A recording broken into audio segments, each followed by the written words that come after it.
Welcome back, guys. So today I'm going to teach you how to put video inside your text. You can see this example on the screen. This type of effect is used in high-end Hollywood movies. Example is Marvel. Now let's start. Let's get into After Effects. Okay, this is week 2. So once you import your footage, create a new composition. This clip is not playing from the beginning, so I have to trim it. Then Ctrl T to bring up the type 2, and you can go up to select it manually by yourself from the toolbar. Then input any type of text. Just input the word you want to use. For me, let's just go with text. Change the fonts in the character panel, change the boldness, the size. You can edit it to your preference, anyhow you want it to look before you now set the matte. Because we are going to use the text as a matte layer. So we are going to go into your track matte options here. You can see you have 4 different options, but since the text is white, that's Luma. If it's black, you can use Alpha. So let's go for Luma. So you can see that automatically, with just one click, I'm done here. There are other methods that can be used to set your track matte to a text. In your effect and preset bar, you can search the effect called set matte. So you drag and drop, or it automatically goes in, because I'm using FX console.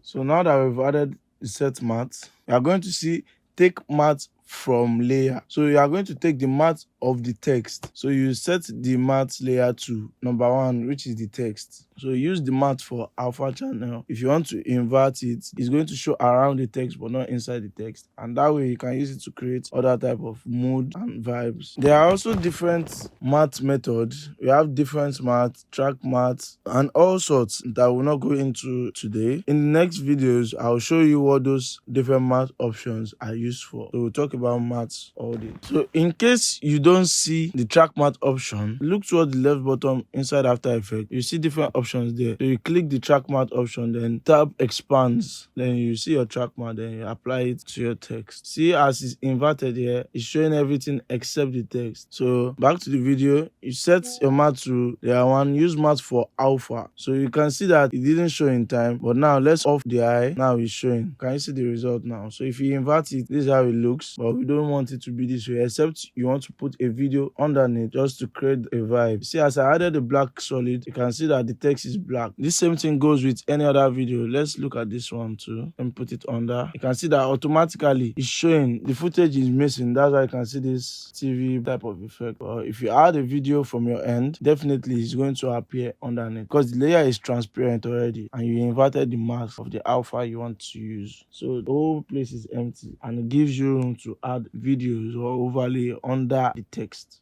Pardon me, I skipped a part. I quickly replaced the footage so it can work well this time. So now you can see what the effect is looking like. You can still stylize it a bit by adding drop shadows, tints, and all sorts. You can add any type of effect you want to make the video look smooth and look good for you, the creator. That being said, let's create another animation where we use the text as a transition to see through what the next shot is like. So we'll work with the scale and position here. You can scale it in a lot so that we can easily review the next scene. The text has been inverted, so the middle space is already a blank layer. It's a transparent layer already. So you need to zoom in between. And once you are done zooming in, that you can't see any element of the text or the former footage that was on top, then hit your playback and you have your results. So you can see that it's playing smoothly now and it looks like a transition. So with these few things I've said, I hope you are able to learn something from today's lesson. Subsequently, we'll come up with more tutorials to make you know and understand After Effects. If you have questions, go in the comment section, pour out your mind, let us know what we should do next, let us know what we're not doing, and let us know what you think is best for the channel. Let's see your love, likes, and reaction. Share to your family and friends. And I remain your humble host, Arid Babu Kende from Pairpics Production. Thank you for having me. Till next time.